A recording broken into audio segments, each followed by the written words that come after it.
Yes, aku pernah tercekik hutang sampai 20-an juta di usia yang baru 24 tahun. Kok bisa? Gini ceritanya.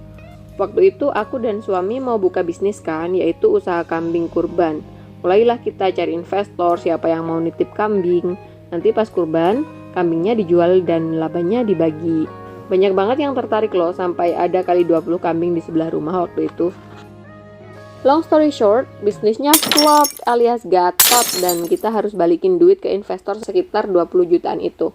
Sumpah waktu itu tuh bener-bener saat tergelap dalam hidup kami. Aku sampai depresi banget, bingung duit 20 juta dapat dari mana. Alhamdulillah diberi Allah hidayah untuk menyelesaikan hutang ini. Waktu itu cara-cara yang aku tempuh kayak gini. Pertama, aku tahu ini terdengar klise, tapi yang paling penting memang adalah niat. N-I-A-T. Tanamkan dalam hati bahwa kamu pasti bisa bayar.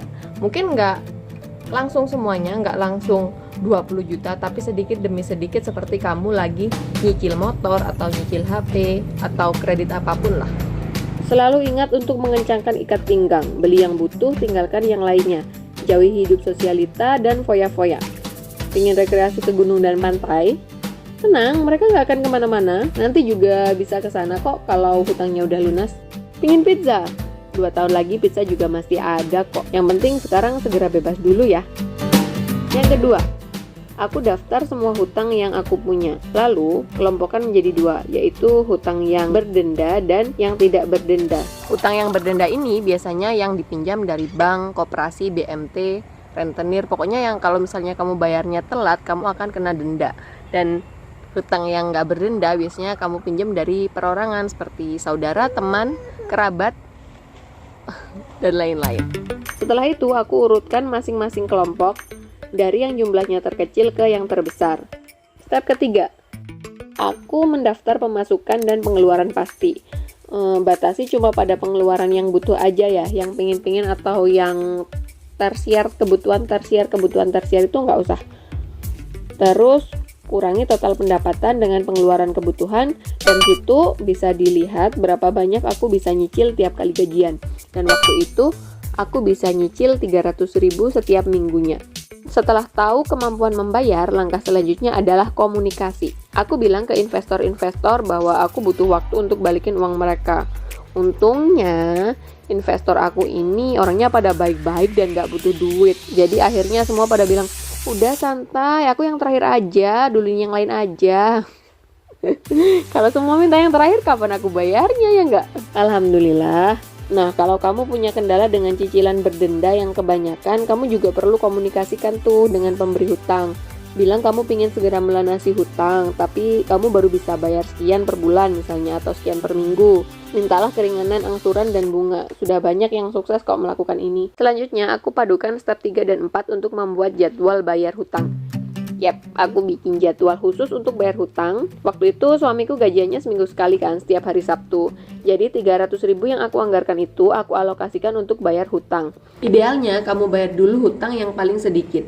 Ini karena hutang yang lebih sedikit itu lebih cepat lunas, dan saat kamu udah melunasi satu hutang dan kamu nyoret satu tulisan di buku catatan hutang kamu, itu secara psikologis akan bikin kamu merasa telah mencapai sesuatu atau menyelesaikan sesuatu. Ini nantinya akan bikin kamu lebih semangat. Nah, kalau kamu punya hutang yang berdenda atau berjangka, dahulukan yang itu dulu. Nanti kalau ada sisanya, pakai untuk nyicil ke hutang yang terkecil yang ada di daftar kamu. Step ketujuh, dan yang sangat penting adalah membayar dan berkomitmen untuk menyelesaikan jadwal yang sudah kamu buat. Dalam perjalanan ini pasti nggak gampang. Kalau kamu bisa lihat di jadwal yang aku bikin, selama beberapa minggu, aku tetap membayar orang yang sama. Vivi. Mas Andi. Tapi aku selalu berpegang teguh bahwa kalau aku nggak punya hutang, aku bisa beli apapun yang aku mau, aku bisa melakukan apapun yang aku mau tanpa merasa bersalah. Aku yakin hidup akan lebih enteng, nggak merasa dikejar-kejar target. Nah, perlahan tapi pasti, kebahagiaanku tiap menerima gaji di hari Sabtu bukan lagi karena aku bisa jajan atau karena aku terima uang, tapi karena aku bisa centang satu box di jadwal bayar hutang itu. Apalagi waktu bisa nyoret satu nama pemberi hutang. Itu seneng banget. Alhamdulillah setahun lebih hutang 20 juta itu lunas, yeay, lebih cepat dari yang diperkirakan. Kuncinya fokus, jangan menyerah. Aku pernah baca ada orang yang butuh 6-10 tahun loh untuk terbebas dari hutang mereka. Tapi semuanya berpikiran sama, perjuangan itu akan terbayar lunas saat akhirnya bisa hidup bebas tanpa beban di pundak gara-gara hutang. Oke, gimana menurut kamu? Semoga kamu segera terbebas dari hutang ya, semoga hutang kamu lunas. Semoga bermanfaat. Terima kasih udah menonton.